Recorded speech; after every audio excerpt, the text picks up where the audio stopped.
August 11th, so a lot can change, but that's where it stands right now. I can only imagine when you were supposed to be the chosen one, D-Ro and Mike Lowell, like Adley Rutschman has been chosen to be. That's intense, right? Along with that comes a little bit of expectation, a lot for him.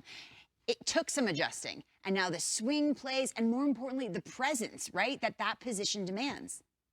Lauren, you're 100% right. You can go back to the draft when he was the #1 overall pick. You could have went with the college guarantee catcher in Adley Rutschman. #2 was Bobby Witt Jr., kind of that franchise-type player. Mike Elias ends up taking Adley Rutschman.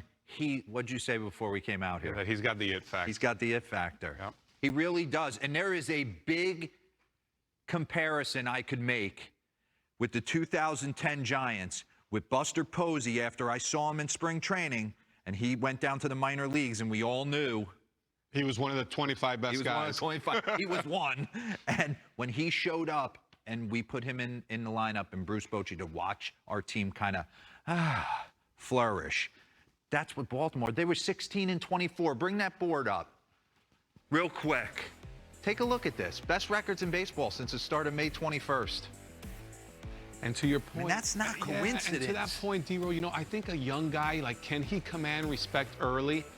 The answer is A, yes, but B, when you're a catcher, I think if you kind of take over and you get a comfort level with your whole staff, now you got 12 guys that bought in that usually, you know, I was a third baseman. I didn't hang out with the pitchers in their preparation because it was totally different. So I think he kind of is that bridge between the position players and the pitchers, and he does everything well. He really does. And the thing that blows me away watching some of these young players, I didn't feel completely mature in my game until I was in my 30s.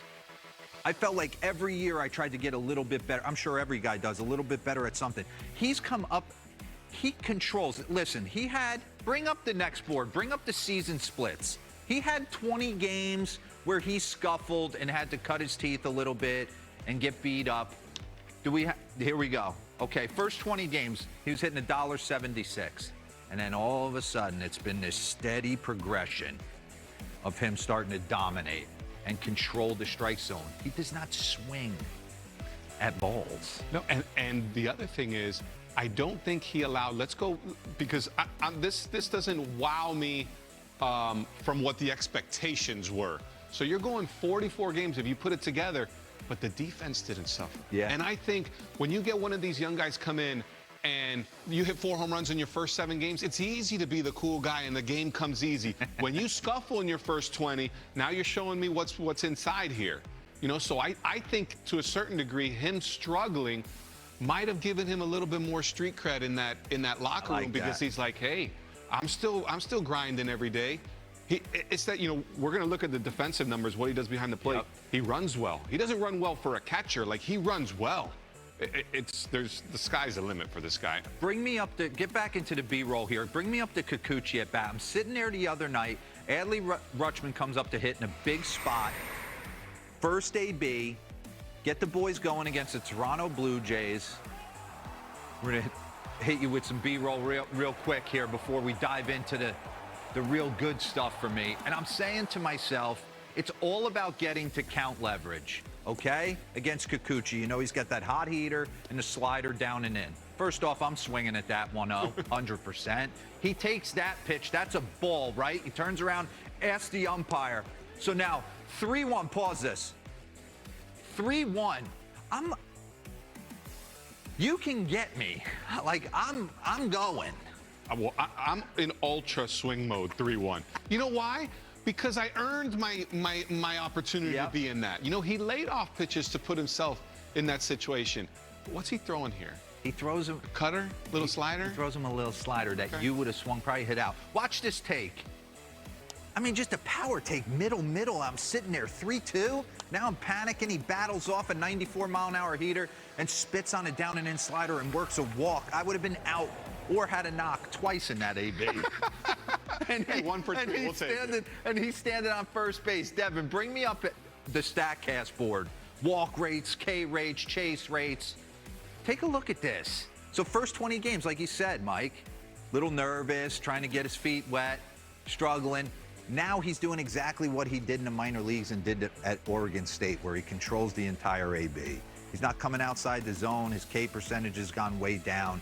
Whiff percentage has gone way up. So and when you see sorry to cut you off, no. when you see these numbers, man, it takes me back to Mark Newman was the minor league director for the Yankees, and I remember him telling us in instruction league, when you guys get to the big leagues, and it was always when, not if, and that's what I loved about him, and you realize that your talent level is as good as the guys there, then it'll take off. And this is a little bit telling. Like, I don't care who you are. No one gets to the big leagues. No one. And says, I'm going to dominate this league, because you haven't done it. You know, maybe you feel confident in your ability, but that you know you're going to dominate, no chance. Until I walk in the clubhouse first day, I say, that's Mike Lowell. That's this guy. I don't know if you're going to be that. It takes a second. Well, with the guys around you, my first call-up was the '98 Yankees. I was like, oh, my God, I'm never going to play in the big leagues. You know, you just see how good they were. So these first 20 games, all right, there's pressure, there's expectations, but there's understanding, am I good enough? Guess what? It took me 3 weeks. I am good enough. Boom. Now we go to this. And now you're looking at, God, he just brings it to both sides of the table. Both sides. Get back into the B-roll. He does two things. Eric Nays, researcher to the stars, sits there. He comes up to us and goes, Adley Rutschman, we need to get on him. We need to skybox him. He's doing everything. Talk about JT Realmuto being one of the, if not the best catcher in the game. Ugh. Adley's coming right down the pike in his first year. And something else you notice, not only does he control the strike zone, but he hits elevated heaters where everyone's in trying to today's go game, now. And he hits, pause this, bring me up the elevated heater. Take a look. Highest slug on fastballs, 3 feet or higher. Look at Michael Harris. Goodness, Michael Harris. That's what I was going to say. I love these What T drill does he do? I want to do that one. Adley Rutschman, 655 slug. Check this out. Check this out. Little nugget down low. Second in Major League Baseball with a 405 average versus 95 plus. So he controls the strike zone. He handles high fastballs, and he handles high velocity. I mean, that's what you're trying to accomplish in today's sport. Oh, by the way, throw me in some defense, because that's the most important thing. And he'll never forget that. I'm telling you, the ability to throw runners out, control his pitching staff, frame, block balls. That stuff matters to your teammates more than the 3-run bomb.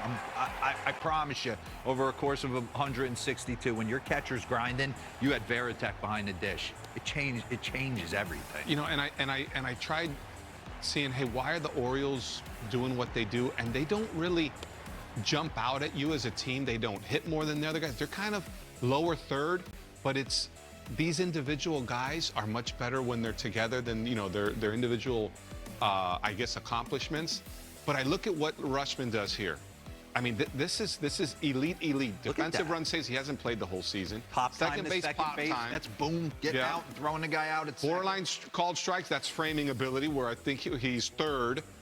Pass balls, second. Like, he doesn't do anything wrong. And then you know, there was a little skepticism for me after every third out. He comes out and congratulates the pitcher, and I was like, is this his show? He does it every time. And there was an at-bat, we were on MLB Tonight 2 days ago, ground out to third. I mean, this guy's squatting 180 times a game. And it was busting out of the box, play at first base, bang, bang. I was like, he posts up every time. And that earns a lot of respect in the clubhouse. So yes, can a young kid earn immediate respect? Yes, but it's not vocally. It's not the rah-rah with the pom-poms. It's how you do things day in, day out. He looks like he's a special player. Absolutely. I mean, there's been all these comparisons. When you drop names like Buster Posey, someone else said Derek Jeter and all that. I said, well, we can kind of calm down, but he's not proven anyone wrong. You know who used to bust it down the line? Lauren Shaw. Speed kills, honey. No days off. No days off, Lauren. Number 5 getting it. Number 5, hey.